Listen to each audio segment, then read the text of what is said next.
Boa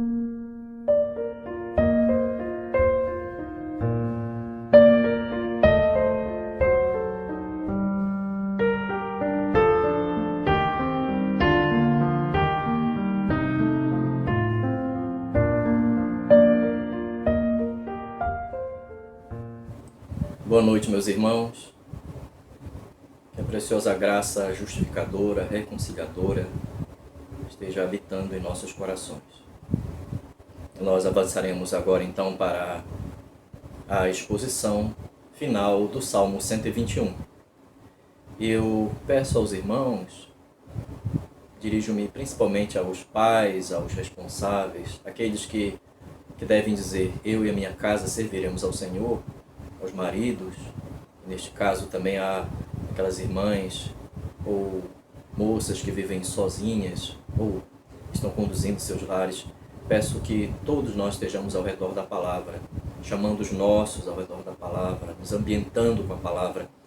E eu vou pedir que abram suas Bíblias no Salmo 121 comigo. Salmo 121,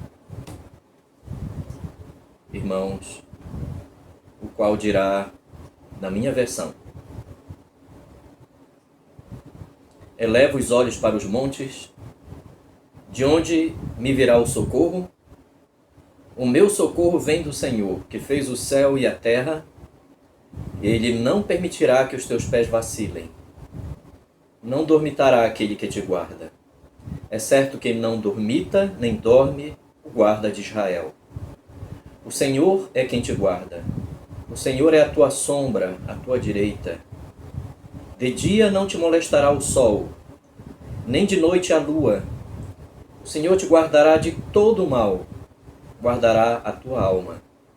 O Senhor guardará a tua saída e a tua entrada, desde agora e para sempre. Amém. Meus irmãos, vamos nos unir agora em oração, pedindo a preciosa graça do Espírito para o nosso entendimento da verdade. Oremos.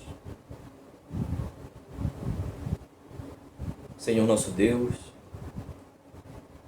ó Deus amado, eterno, supremo, digno de glória, de honra, de majestade, de poder, que possui todo o domínio, em todo o tempo. Louvamos-te, Senhor, porque nas tuas perfeições não há sombra alguma de variação, Senhor. Todo o nosso sustento vem de ti, Senhor. Todas as nossas fontes estão em ti, Senhor. Por isso, confiamos, Senhor, no teu infinito amor gracioso. Confiamos, Senhor, no teu propósito para com a vida dos teus santos, daqueles que foram chamados segundo o teu propósito. Entregamos, Senhor, nossas ansiedades, nossas preocupações, nossos temores, porque sabemos que aquele que iniciou a boa obra em nós haverá de aperfeiçoá-la até o dia de Cristo. Então somente rogamos-te, Senhor, que possamos lembrar-nos da tua palavra nestes dias maus, Senhor. Nestes dias, ó Pai eterno, em que os teus juízos estão à mostra. Que nós possamos, Senhor, ter o alto refúgio da tua verdade e o discernimento da mesma. Apenas pelo teu Espírito Santo isto é possível, Senhor. Dá-nos, ó Senhor, olhos para ver, ouvidos para ouvir, e um coração espiritual para sentir a tua palavra, Senhor. Que o Senhor seja exaltado, seja engrandecido. Em o nome santo de Jesus. Amém, Senhor. Meus irmãos, nós entramos na última exposição, de domingo último, nos versos 7 e 8. Os versos 7 e 8, no Salmo 121, são, na realidade, a forma final do Salmo.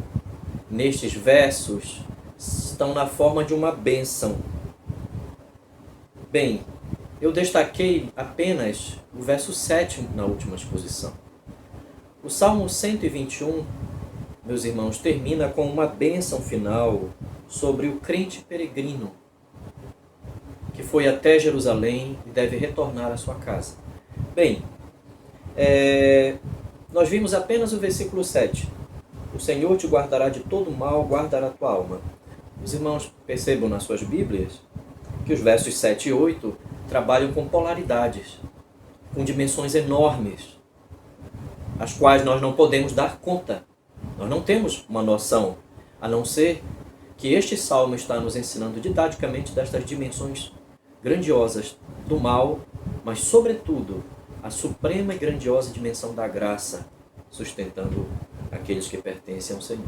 Bem, antes de nós entrarmos no conteúdo propriamente dito do verso 8, eu quero lembrar com os irmãos aqui alguns princípios que nós devemos ter em mente para uma correta compreensão e aplicação do Salmo 121. Quero começar com esses princípios antes de nós terminarmos o Salmo entrando no versículo 8.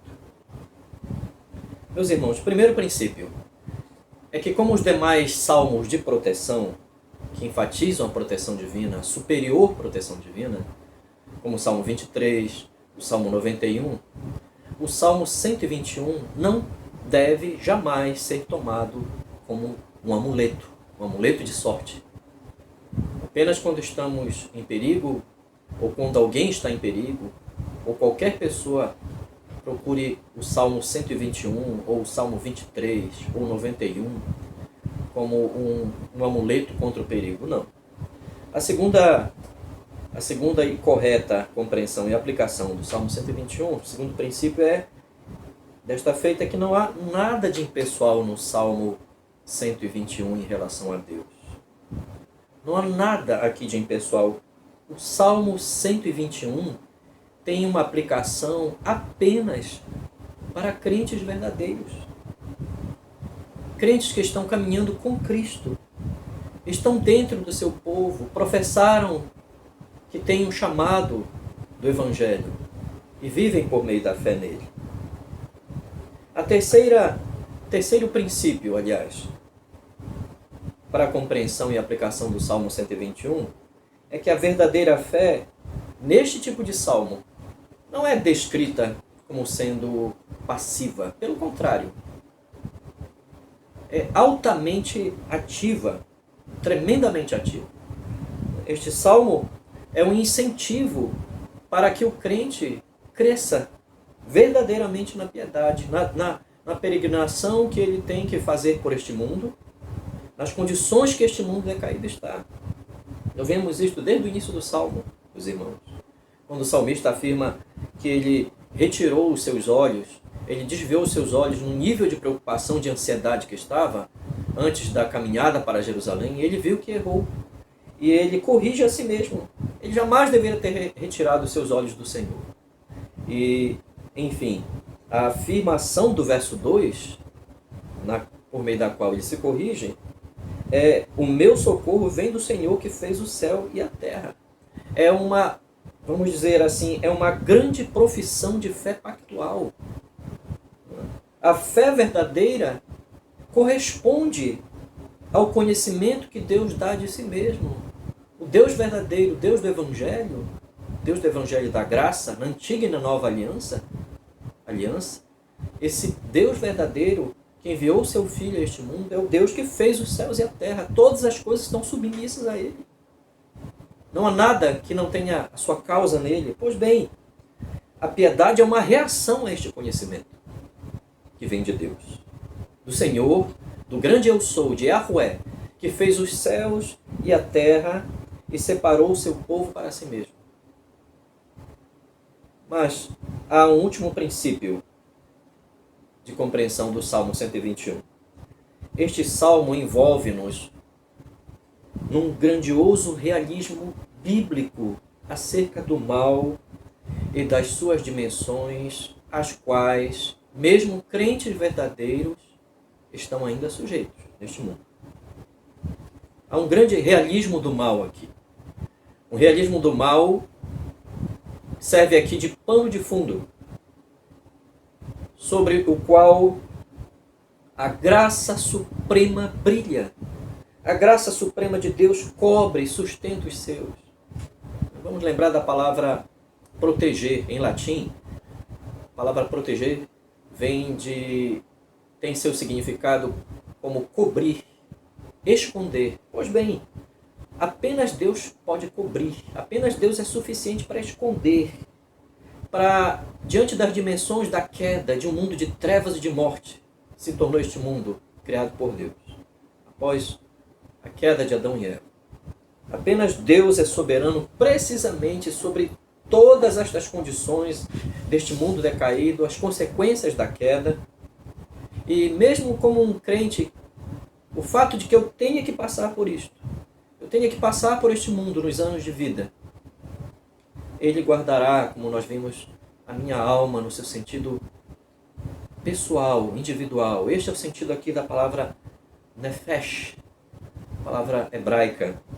Meu ser pessoal, meu ser individual como crente, a minha existência pessoal agora é uma existência filial. Eu sou herdeiro do reino de Deus em Cristo. Se eu estou em Cristo, a sua poderosa graça também está interagindo em todas as coisas para que tudo corresponda a este propósito final que deve ser a minha salvação. Deus está levando plenamente a cabo este propósito, não obstante eu ainda esteja vivendo nas condições deste mundo decaído. Bem, meus irmãos, agora que nós suscitamos alguns princípios básicos para nós não nos desviarmos de uma correta compreensão e aplicação do Salmo 121, eu convido os irmãos e os amigos para o verso 8. E eu quero entender com os irmãos aquilo que já havia dito. O verso 8 faz parte desta bênção final do Salmo 121. A bênção final agora veio em 2 versículos, 7 e 8, e esse último verso também possui duas polaridades extraordinárias.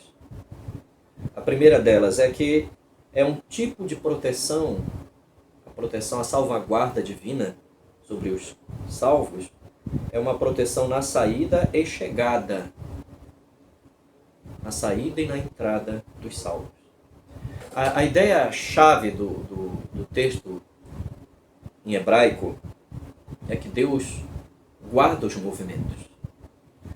No próprio texto hebraico, no verso 8 do Salmo 121, não há um infinitivo. Por exemplo, não usa-se as expressões sair e chegar, sair e entrar. Não existe um infinitivo aqui. Os verbos não estão no infinitivo. Há uma forma incompleta destas palavras, aplicando a vida de um crente. Você está saindo e você está entrando. Então, ele guardará a tua saída e a tua entrada, que serve como uma figura de linguagem para abranger tudo que uma pessoa faz, tudo que se está fazendo, tudo que aquela pessoa se envolverá na vida. Mas ir e vir aqui, algumas vezes tem sido limitadamente entendido por alguns, como se referindo às ocupações específicas, entradas e saídas, projetos de vida, planejamentos de vida, relacionamentos. Pois bem, mas essa ainda assim é uma visão limitada. Temos que entender a prioridade que o salmista dá à ideia que ele pretende. É uma ideia muito bem constituída aqui, irmãos. Este versículo, no final do Salmo 121, ainda é considerado um merisma, um novo merisma. Isto é, o Salmo 121, verso 8, ainda é considerado aqui uma nova divisão do Salmo, no raciocínio do Salmo. Embora o Salmo já esteja no seu final, no seu último versículo, até o verso 7, o Salmo havia tratado com o crente peregrino indo à direção de Jerusalém. Mas agora ele tem que retornar à sua casa. Então não há apenas aqui uma saída, mas também a necessidade de uma entrada em casa novamente, um retorno.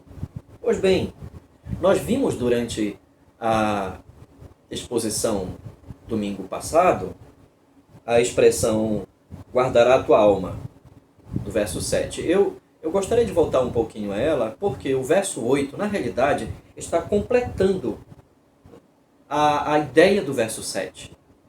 Como eu disse, é uma ideia muito bem constituída, muito bem construída, essa ideia da proteção divina. Pois bem, o verso 7, para lembrar-nos do domingo passado, no verso 7, Nefesh não tem o sentido aqui alma. guardará a tua alma, não tem o sentido de vida no seu conceito abstrato e geral, apenas alguém que está vivo, ou a vida em geral, ou um ser vivo. Não, nefesh aqui é objeto do verbo no hebraico. Não é sujeito do verbo. Nefesh aqui é objeto do verbo guardará, que Deus se compromete a guardar. Pois bem, aqui, alma no verso 7 tem o sentido de vida individual, pessoal. Aquela vida pessoal do crente individual que Deus conhece. Deus conhece a vida, a existência individual. É um conhecimento íntimo. Pois bem, o salmista já havia falado disto no verso 7. Ora, Deus havia se comprometido no verso 7 segundo a promessa do verso 7, de guardar a alma, o ser individual. Bem, ora, se no verso 7 já havia essa promessa do Senhor, é proteger os verdadeiros crentes de forma individual, íntima e pessoal, pois bem, o que envolve então a proteção específica no dito do verso 8, para completar esta ideia? O Senhor guardará a tua saída e a tua entrada. O que deve ser preservado além de nós mesmos, além da nossa alma? O que deve ser preservado além do nosso ser pessoal, aquilo que somos para Deus? Bem, mais especificamente, o que Deus se compromete a guardar os seus em todos os movimentos de ida e vinda, saída e entrada? A resposta é, irmãos e amigos, Deus sustentará a fé dos que lhe pertencem.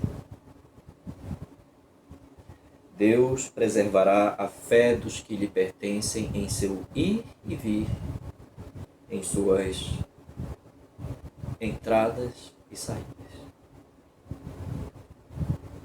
O verso 8 completa assim a perspectiva do verso 7. A alma do crente individual será preservada. Mas como afirma o versículo 8, também e sobretudo, a fé verdadeira será mantida tanto na sua saída quanto na sua entrada, em tudo que ele tiver que passar. Bem, para comprovar a ideia deste raciocínio, este é um raciocínio bastante amplo nas próprias Escrituras, tanto no Antigo quanto no Novo Testamento, meus irmãos. Deus sempre preserva a fé verdadeira. Em cada movimento, em cada investida, em cada partida, em cada início, em cada final. Então, eu quero dar alguns exemplos bíblicos desta ideia, deste sentido. Vamos para Gênesis capítulo 28, por favor, abra sua Bíblia. No livro de Gênesis, no capítulo 28. Onde nós temos aqui uma importante passagem da história de Jacó.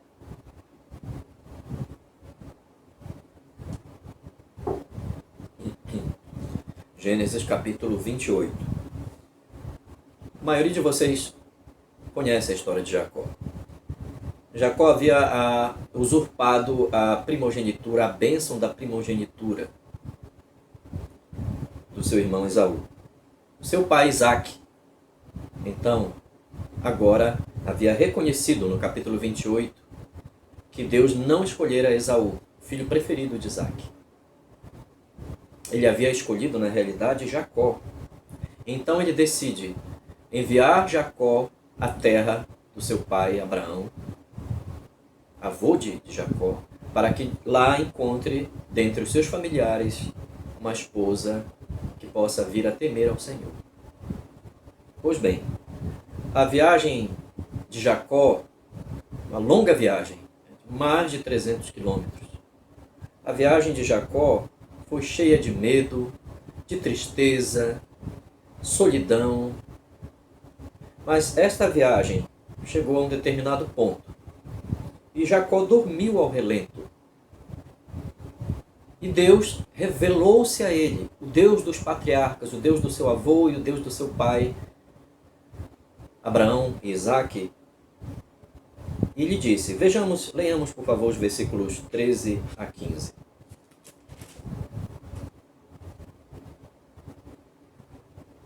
Perto dele estava o Senhor e lhe disse, eu sou o Senhor, Deus de Abraão, teu pai, e Deus de Isaque. A terra em que agora estás deitado, eu te darei, a ti e à tua descendência. A tua descendência será como o pó da terra, estender-te-ás para o ocidente e para o oriente, para o norte e para o sul. Em ti e na tua descendência serão abençoadas todas as famílias da terra. Eis que eu estou contigo e te guardarei por onde quer que fores, e te farei voltar a esta terra, porque te não desampararei até cumprir eu aquilo que te hei referido. Bem, meus irmãos, o verso 16 dirá, despertado Jacó do seu sono, disse, na verdade o Senhor está neste lugar, e eu não sabia. Até o verso 16. Bem, meus irmãos, Deus se revelou a Jacó como o Deus do pacto. O Deus que havia chamado à fé verdadeira o seu avô Abraão e o seu pai. E agora também a ele. Bem, o que nos importa aqui é atentarmos para o verso 15. Há 3 soberanas promessas de Deus no verso 15. Eu sou o Senhor, Deus de Abraão, teu pai, diz o versículo 13. Então ele se revelou como o Senhor da aliança. E no verso 15 ele diz, eis que eu estou contigo, e te guardarei por onde quer que fores, e te farei voltar a esta terra, porque te não desampararei, até cumprir eu aquilo que te hei referido. A primeira promessa é a base fundamental das demais. Vejam, é o firme fundamento das demais. Eis que eu estou contigo. Deus graciosamente concede a Jacó a certeza de que aquela fé que os seus antepassados foram chamados e que aqui o seu pai, o seu avô estavam envolvidos com aliança com Deus, agora Deus estaria também preservando a fé verdadeira a qual ele estava sendo chamado. Todas as demais promessas dependem desta primeira. Te guardarei por onde quer que fores. Outra promessa. Te farei voltar a esta terra. Vejam ao final, o resumo final do versículo 15. Porque te não desampararei, até cumprir eu aquilo que te hei referido. A expressão até que, na mentalidade pensamento hebraico, né? O pensamento hebraico não é a mesma da nossa mentalidade moderna. Quando nós dizemos para alguém, por exemplo, eu irei contigo até, ou eu farei isto até, nós estamos determinando os limites. Iremos até determinado ponto. Não é este o raciocínio no pensamento do Antigo Testamento. Quando o Senhor fala isto, não significa que ele vai abandonar alguém depois de cumprir o que ele havia dito. Pelo contrário, não acarreta mudanças nas promessas divinas e soberanas de Deus. O Senhor se manteria junto a esta pessoa até cumprisse tudo. Mas a fé verdadeira sempre vai além, meus irmãos. Jacó seria mantido na fé dos salvos, que fora dada a Abraão e a Isaque, seu avô e pai. Eis que eu estou contigo. Significa que Deus manteria Jacó na fé preciosa, a qual Jacó entendeu o chamado. Vejam os versos 16 até o verso 22. Ele abraçaria plenamente esta fé.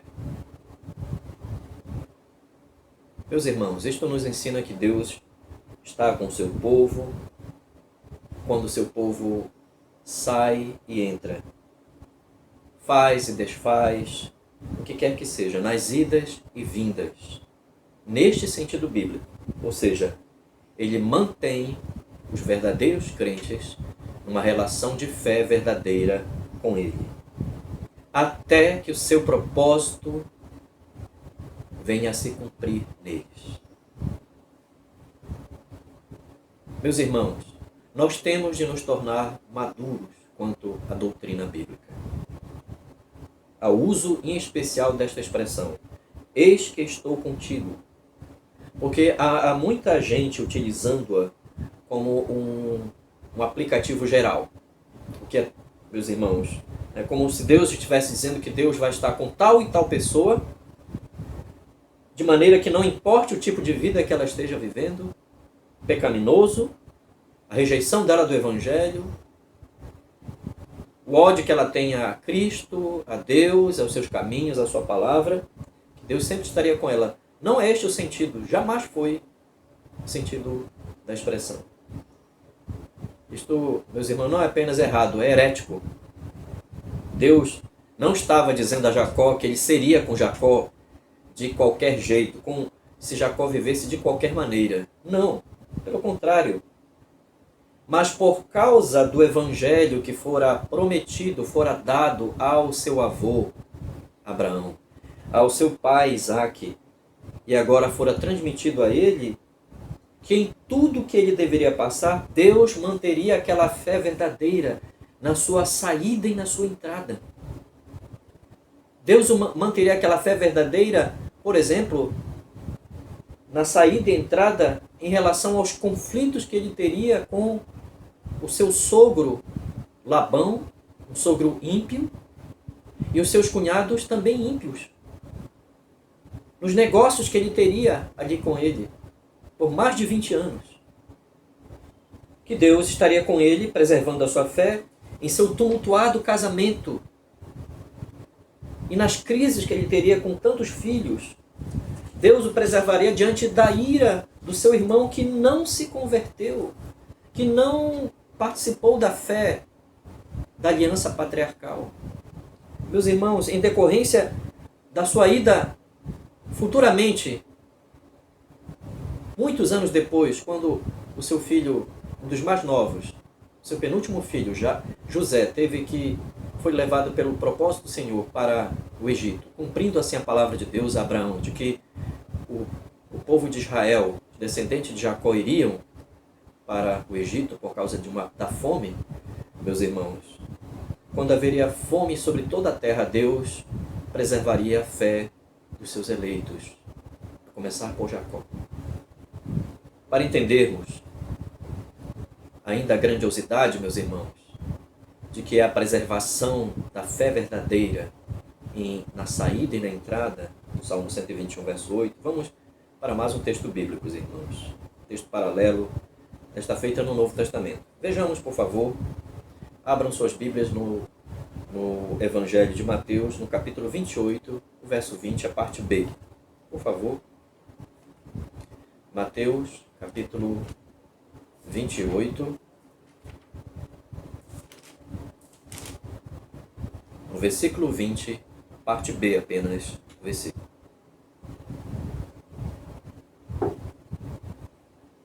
Nós lemos: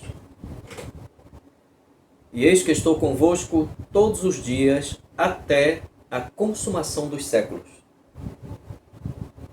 Pelo contexto da passagem, sabemos que nosso Senhor e Salvador Jesus Cristo está se referindo à igreja.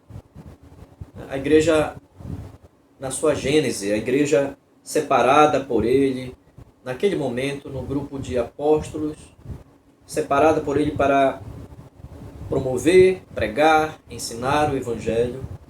Ele a estava separando para, naquele momento, ela viria a começar a fazer isto, meus irmãos, e aqueles crentes seriam acometidos de grandes males. Mas, todavia, seriam mantidos dentro da sua vontade. Cristo estaria, de acordo com a expressão original grega aqui, Cristo estaria o todo de todos os dias. A expressão grega, pasastes remeras, o todo de todos os dias, até o fim dos tempos. No original grego, a ideia é o dia inteiro, cada dia que vem, cada dia que nós entramos e saímos. Então, Cristo estaria com a igreja, preservando-a, sustentando-a, desde que ela fosse fiel ao testemunho da pregação do ensino, da sua palavra, fazendo discípulos, ensinando-os e, enfim, aperfeiçoando-os com uma salvação provinda do Deus Trino, batizando-os em nome do Pai, do Filho e do Espírito Santo. Meus irmãos, ele estará com seu povo até o fim da história E a igreja verdadeira terá como sinal a perseverança na palavra. Então Deus não está com toda a religiosidade que se diz cristã. Deus está preservando aqueles que estão sendo mantidos sob a sua palavra. Estão debaixo da palavra. O Senhor guardará a tua saída e a tua entrada desde agora e para sempre. Aquele que está em Cristo será preservado, será mantido. Em meio aos seus empreendimentos, seu ir e vir, na entrada e saída de todos os eventos, mas em especial esta expressão dos irmãos, na tua saída e na tua entrada, tem a ver quanto à natureza da fé que o crente recebera de Deus em seu poderoso chamado da salvação. Então, meus irmãos, é uma preservação da fé verdadeira. E eu quero considerar com os irmãos ainda, voltemos ali, os irmãos, para o restante do versículo 8 do Salmo 121. Vamos alcançar aqui, entender o alcance temporal, como este final, que é uma bênção, vem na forma de uma bênção. Esse final do Salmo, aqui, irmãos, tem um alcance, uma polaridade temporal também. Vejam, a proteção é desde agora e para sempre. Vejamos isto por parte. No texto hebraico, literalmente é de agora até eternamente. De agora até eternamente. Vejamos por parte. A primeira parte, a proteção é desde agora. Ora, por que desde agora? Bem, o salmista está completando aqui a elevada ideia da proteção que ele havia começado a falar, meus irmãos, na primeira parte do verso 8. Na primeira parte ele diz: o Senhor guardará a tua saída e a tua entrada. Esse final, desde agora e para sempre, não pode ser entendido sem separado da primeira parte. Pois bem, nós já estamos entrando e saindo. Nós já estamos em movimento nesta vida. Há movimentos da vida, acontecimentos, tentações, investidas do maligno, nosso inimigo espiritual, que não são coisas de um futuro distante. As Sagradas Escrituras dizem que o diabo está ao nosso derredor. E não diz que ele estará ao nosso derredor. Ele está ao nosso derredor. Há instantes em que coisas estão acontecendo. Embora nós não percebamos. Vejam o que Paulo diz na carta aos Efésios, no capítulo 6. Por favor, reportemos-nos ali. Efésios, capítulo 6. Eu queria ler com os irmãos os versos da armadura de Deus, os versos 11 a 14. Revesti-vos de toda a armadura de Deus para poderes ficar firmes contra as ciladas do diabo. Porque a nossa luta não é contra o sangue e a carne, e sim contra os principados e potestades, contra os dominadores deste mundo tenebroso, contra as forças espirituais do mal nas regiões celestes. Portanto, tomai toda a armadura de Deus, para que possais resistir no dia mau, e depois de terdes vencido tudo, permanecer firmes. Estai, pois, firmes, cingindo com a verdade e vestindo-vos com a couraça da justiça. Fui até o verso 14, irmãos. Vejam, há movimentos da vida e coisas que nós nem sequer perceberemos, que nós entraremos, mas também nós sairemos. Por exemplo, os dias maus. E aqui Paulo está dizendo em Efésios capítulo 6, verso 13, para tomarmos toda a armadura de Deus, dependemos muito mais da graça a cada dia, a cada instante, para podermos resistir quando entrarmos. Serão dias diferentes, serão dias atípicos, porque esses dias haveremos de entrar, mas também haveremos de sair. E quando sair, a ideia do texto bíblico é que devemos permanecer firmes, inabaláveis. Nesta dada situação que começa, que nós entramos, o crente haverá de sentir-se mal. O inimigo de nossas almas veio para testá-lo, prová-lo, tentá-lo, transtornar a sua realidade. Mas a grande questão é, se pertencemos a Cristo, nós temos que estar conscientes de nossa dependência e necessidade de graça abundante agora, neste instante. Nossa necessidade de graça abundante é agora. Nós temos necessidade de graça a cada instante, irmãos. A proteção divina não começará amanhã. Glórias ao Senhor por isso. Mas o mal também não começará amanhã. Pode estar começando agora, em algum ponto das nossas vidas. Em algum movimento dos nossos relacionamentos. Em algumas áreas nas quais nós já estamos fragilizados. Por não depender mais da graça, como nós deveríamos. Como é que o crente sabe que não está vigiando? Como é que eu sei que eu não estou vigiando o agora? Como é que eu sei que eu não estou firme já desde um certo tempo? E agora eu tenho que depender mais e mais do Senhor. Como é que eu sei disto? Perguntemos a nós mesmos. Como é que nós temos visto a vida cristã? Temos visto a vida cristã como uma tarefa? Nós temos entendido a vida cristã como algo enfadonho, monótono? Nós estamos vivendo a vida cristã hoje como pessoas meramente resignadas? Servir ao Senhor. Para servirmos ao Senhor, nós temos que nos esforçar tremendamente, como se fosse a coisa mais pesada das nossas vidas. Bem, perguntemos a nós mesmos mais ainda. Nós estamos apenas vivendo de impulsos externos à vida cristã?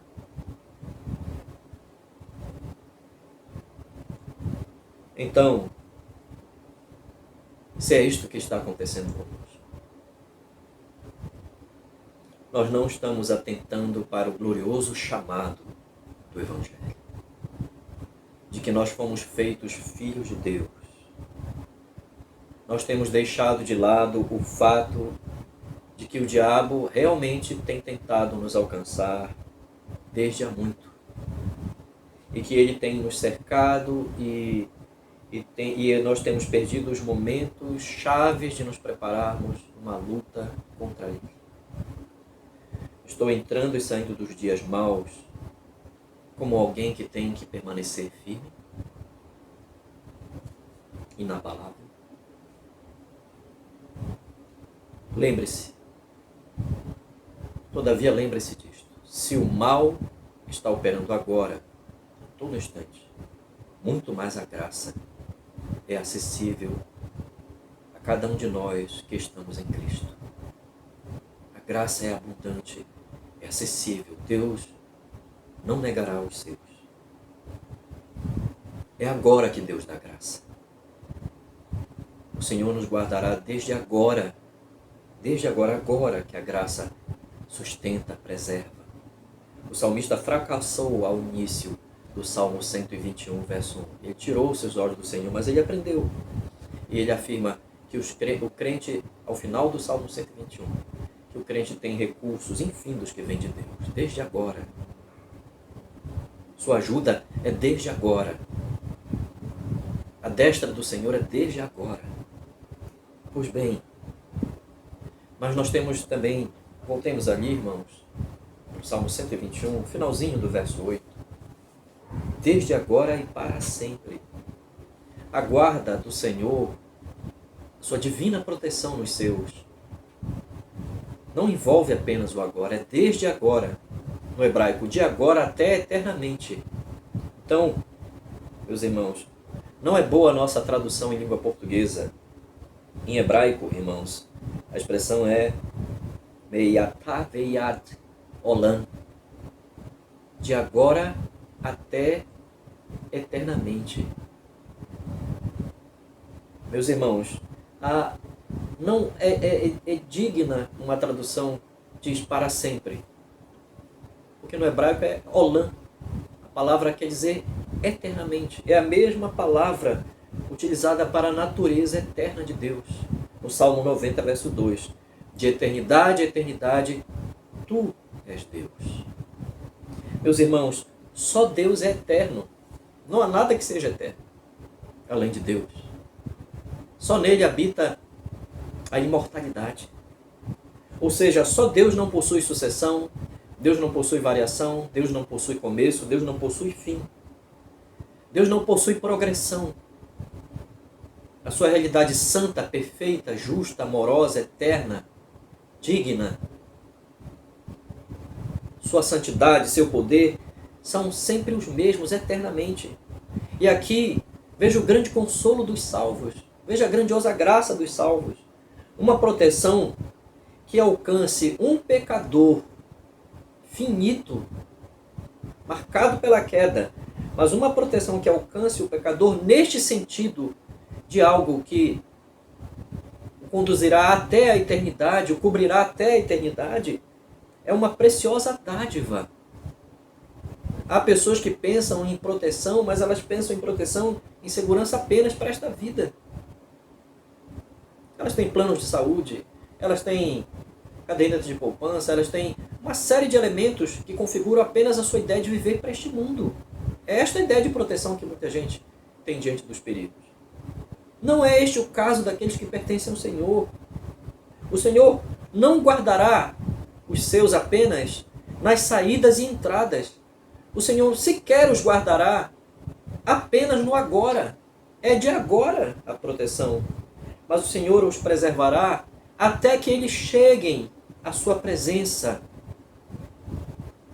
eterna, santa e gloriosa. Na própria eternidade.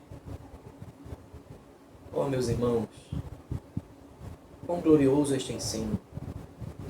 Há tantas lições, há um tesouro. Sempre eu digo para a minha classe de doutrina, os irmãos, sabe que quantas vezes eu faço isso? Que quando nós vamos para uma exposição bíblica, como se nós estivéssemos dentro de uma grande sala do tesouro. E nós só podemos trazer algumas joias carregando.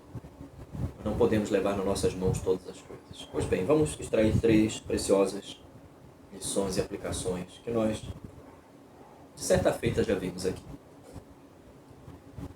A primeira grande lição do Salmo 121, verso 8, é que o Senhor não está com uma pessoa a parte da fé verdadeira, meus irmãos. O Senhor não está com alguém a parte da fé verdadeira. Bem, nós não temos aqui um ensino que pode ser aplicado aos que estão fora do Evangelho, fora de Cristo. Não somente é um erro nós tentarmos aplicar isto, como é herético, é espúrio, meus irmãos.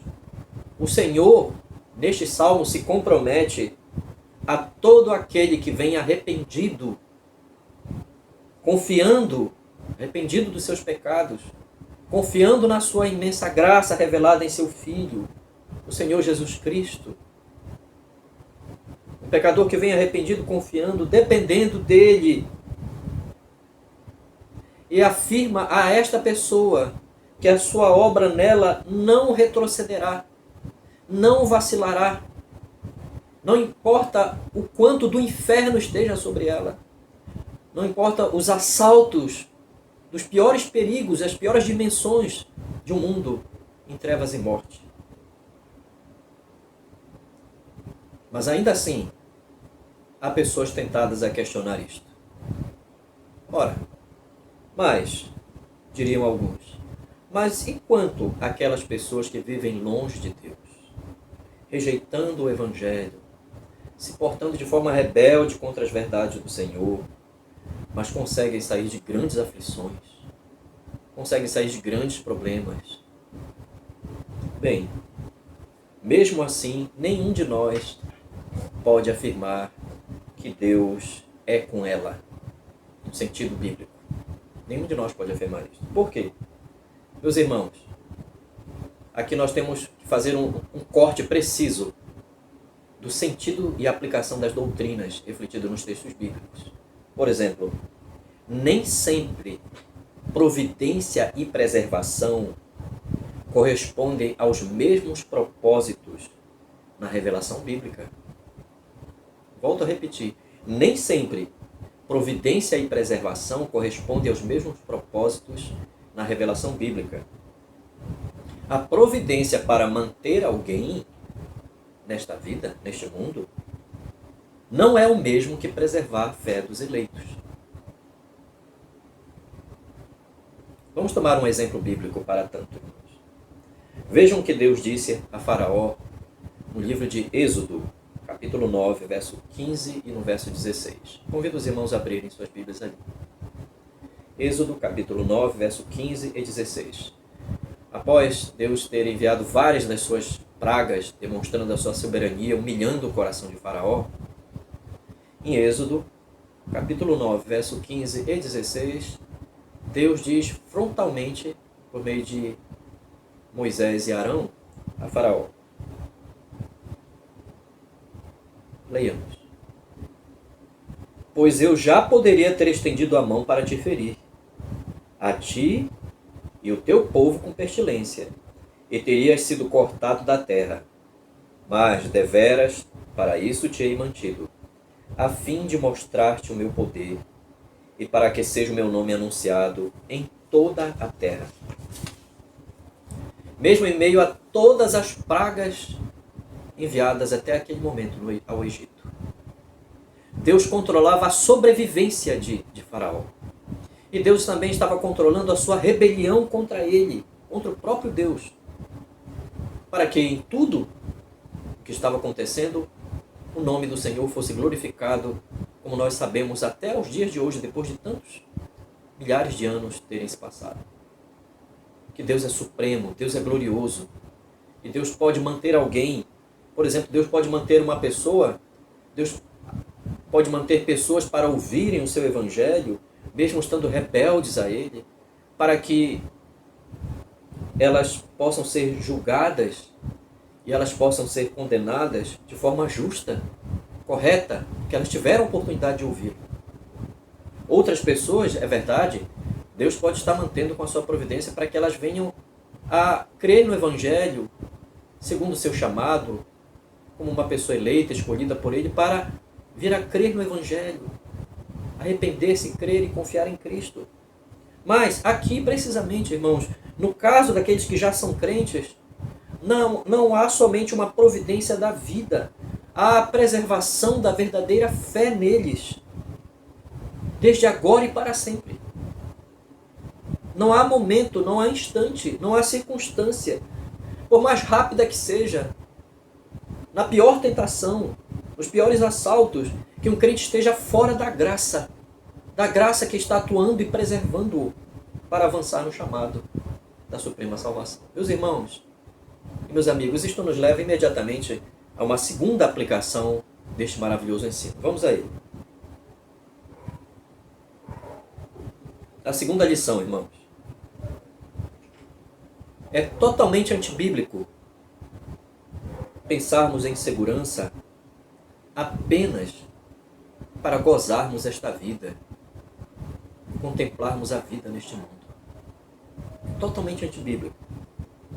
Deus não dá segurança aos seus sem aperfeiçoá-los para a vida eterna. Este é um dos pontos cruciais, essenciais do ensino do Salmo 121. Meus irmãos, este salmo não está ensinando que um crente, nem mesmo ao crente verdadeiro, que ele será próspero, que ele será invencível em tudo que ele entrar e sair, em todas as coisas que ele vier a participar. Não temos uma teologia da prosperidade final só para crentes. Não, pelo contrário. Está se dizendo que o Deus da aliança não abandonará os seus um minuto sequer, em termos da manutenção do seu chamado. Neste final, se está dizendo que a promessa que ele faz no seu chamado é mantê-los, é preservá-los. E não haverá nada que possa enredar a plena fidelidade de Deus nestas coisas, meus irmãos, em meio a tudo isto. E nada é mais consolador para a fé autêntica, meus irmãos e queridos amigos. Nada é mais consolador. Enquanto eu viver sob a graciosa graça de Cristo, não haverá momentos, circunstâncias, eventos necessários que eu entre e saia sozinho. Haverá sempre alguém superior junto a mim, alguém que fez o céu e a terra, alguém que, em meio a tudo que eu tiver que passar, alguém que sempre me dará a justiça do seu Filho, me dará a santidade por meio do seu Espírito, me aperfeiçoará, me sustentará, me preservará. Meus irmãos, aquele a quem todos os elementos não são meramente circunstanciais, ele é Senhor, Ele fez estes elementos. Ele criou o céu e a terra. Enquanto eu estiver passando, como um crente fiel, enquanto estiver passando pelo que eu estiver passando, o crente tem de lembrar-se disto. Deus jamais está ausente nestes momentos. Ele estará comigo desde agora e para sempre, mas também nas saídas e nas entradas. O puritano Robert Lytton, no século XVII, irmãos, dizia que não há um momento que o Senhor não esteja operando nos seus. Então, Robert Lytton dizia que até mesmo a aflição que Deus permite que um crente passe para Deus é como o pó do diamante com que o céu está polindo as suas joias. Deus está polindo as suas joias, o céu está polindo. Esta proteção é desde agora e para sempre, em todas as coisas que vier a passar. Pois bem, Thomas Watson, que é um grande puritano conhecido, mais do que Robert Lytton, em alguns contextos, Thomas Watson dizia que Deus pode permitir-nos passar por duras provas, mas que no caso de alguns crentes, na soberania de Deus, em preservá-los, Deus nos está permitindo passar por aqueles momentos para que caia da sua boca o dente mole, que é o mundo, um dente que ele já deveria ter arrancado, que está incomodando, para que não incomode mais. Deus está permitindo passar por aquilo para que caia este dente mole, para que o crente perca mais e mais de um amor e um desejo pelo mundo. Meus irmãos, é isto que ensina, diz Thomas Watson, períodos difíceis, que Deus está conosco, tanto na saída quanto na entrada. Meus irmãos, meus amigos, vamos para a terceira e última lição. A elevada graça da proteção preservadora deve ser um dos principais meios de quebrantamento na vida cristã. Vou repetir, meus irmãos. A elevada graça da preservação protetora deve ser um dos principais meios de quebrantamento na vida cristã. Se de fato não há qualquer circunstância, não há tempo, não há evento que o crente não esteja sendo preservado, então a ideia da guarda do Salmo 121, meus irmãos, visa a maior dependência do crente. Esta é uma ideia geral do Salmo 121, uma leitura geral do Salmo 121. Veja como começa o Salmo. Começa com dúvida, começa com insegurança do salmista, mas termina com uma firme convicção que tem que se tornar uma grande bênção para todos os crentes que peregrinam. Aquele salmista foi quebrantado ao final deste salmo. Ele demonstra isto na bênção que ele promulga por meio do Espírito Santo. Por isso, ele eleva esta bênção àqueles que pertencem ao Senhor, a dependerem mais dele, dependerem dos recursos que vêm dele. Meus irmãos e meus amigos, nós vivemos um terrível período de pandemia. Jamais ocorreu isto com o mundo todo, em todos os lugares, no mesmo tempo. Mas não é impressionante que esses tempos de aflição desta pandemia também não estejam se tornando um meio de provar o povo de Deus para saber se são ou não seu povo? Pois bem, se estão mais dependentes da graça, nós não deveríamos dizer a nós mesmos, meus irmãos, que não obstante o tamanho desses juízos, a severidade do juízo de Deus, que nós estamos sendo preservados? Mas para o que nós estamos sendo preservados? Nesta situação nós estamos olhando mais para o Senhor do que antes? Nós estamos afirmando com mais dependência da graça: o meu socorro vem do Senhor que fez o céu e a terra. O Deus de Jacó é o nosso refúgio. Estamos dizendo isso. Pois bem, meus irmãos, sabemos que o mundo está sob sérios e agravado juízo do Senhor. Juízo sobre aqueles que ouviram o Evangelho e o rejeitaram. Juízo sobre aqueles que não se voltam e vivem na impiedade. Mas também a igreja está sofrendo juízos. A igreja está sendo purificada. Aqueles que são do Senhor estarão sendo aperfeiçoados, santificados. Como diz uma expressão puritana, é que a ternura do coração gracioso percebe as operações secretas na sua alma.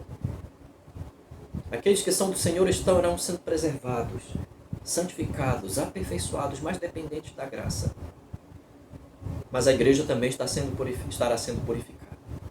Aqueles que estarão esfriando, aqueles que estarão retornando atrás, aqueles que estarão abandonando e não desejando as coisas do alto, como poderíamos dizer que eles estavam em Cristo? Pois bem, a todos aqueles que creem no seu chamado do Evangelho da Graça em Cristo, vamos perseverar entendendo que nós jamais, nunca estaremos sozinhos. Que o Deus de toda a graça que fez os céus e a terra está conosco, que Deus já acolhe o nosso refúgio. Mas lembre-se que isto vai levar à perseverança, a confiança de que o Senhor estará conosco na nossa saída e na nossa entrada, desde agora e para sempre. Que Deus nos abençoe. Amém. Vamos orar, irmãos e amigos, mais uma vez. Senhor nosso Deus, Pai amado, eterno e gracioso, pedimos que venhas a nos sustentar por meio da Tua palavra, a preservar-nos, a mostrar-nos o Teu amor por nós, Senhor, por meio da verdade, para que a cada dia, Senhor, os Teus santos saibam que estão sendo preservados em todas as coisas, Senhor. Que a Tua palavra prevaleça em nossos corações, em nossas mentes, em nossos sentidos. E uma vez que nós não temos, Senhor, ó Pai eterno, o domínio de coisa alguma, obrigado porque nós dependemos do Senhor. Obrigado porque o Deus de Jacó é o nosso refúgio. Que o Senhor possa confirmar aqueles que são seus, aperfeiçoando-os, sustentando-os, para que em tudo a Tua glória seja revelada a eles na sua salvação. Senhor, nós te exaltamos e te bendizemos. Te pedimos a Tua preciosa graça operando em nós por meio da verdade, sustentando-nos, e venha abençoar-nos, Senhor. Que neste meio tempo, Senhor, onde os Teus juízos estão sendo demonstrados neste mundo, pedimos que a Tua mão graciosa seja levantada também, Senhor. Uma vez que a Tua mão de ira já está levantada, pedimos a Tua mão de graça, Senhor, dando livramento, Senhor, mostrando, Senhor, ó Pai, às nossas famílias também a necessidade do Evangelho. Abençoa-nos, Senhor, a sermos firmes e fiéis, Desperta cada lar, Senhor, para a oportunidade que tem de pregar e testemunhar o teu santo evangelho, Senhor. Que tu sejas exaltado nos lares dos teus santos, Senhor, e que o poder do evangelho se mostre a cada vida para a tua honra, glória e teu louvor, Senhor. Em nome de Jesus. Amém, Senhor.